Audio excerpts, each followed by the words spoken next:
Good evening, ladies and gentlemen. The topic of the purposes of this assignment is going to be George Marsden's outrageous idea of Christian scholarship. Now, this is a book that we read in full in class for the duration of this course, which advocates that the Christian worldview and viewpoint should be implemented into academia. Now, this is a view that has been hotly contested by a lot of academians, especially those who are secular, working in a secular, non-Christian university environment.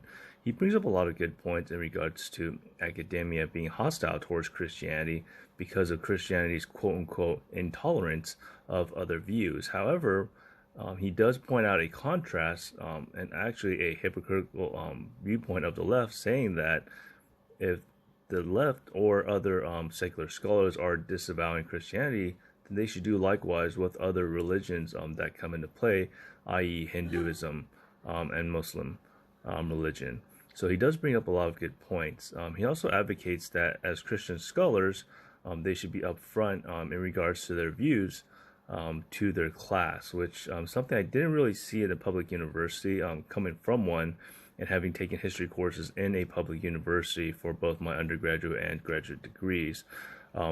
Christianity, for historians, it was actually put into more of a private setting.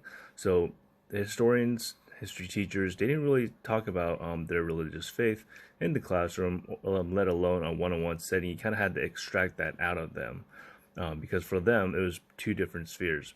One was teaching, the other one was a private religion, two separate worlds. Monday through Friday, they're a professor, you fill in the blank, and on Sunday, they're Christian. So Marsden does address that, and he also advocates that we as Christians we have a different objective and we have a different incentive for embarking on our research. For example, I could be researching Irish American immigrants coming to the United States during the 17th, 18th, and early part of the 19th century, as could my colleagues. We could be using the same resources, we could be using the same library, we could be looking at the same resource with the same critical eye. However, my motivation for finding historical truth and being able to articulate that is maybe slightly different than my secular colleague. Nothing against him, but again, just different motives and different drives for research. So that's an important part that he points out as well.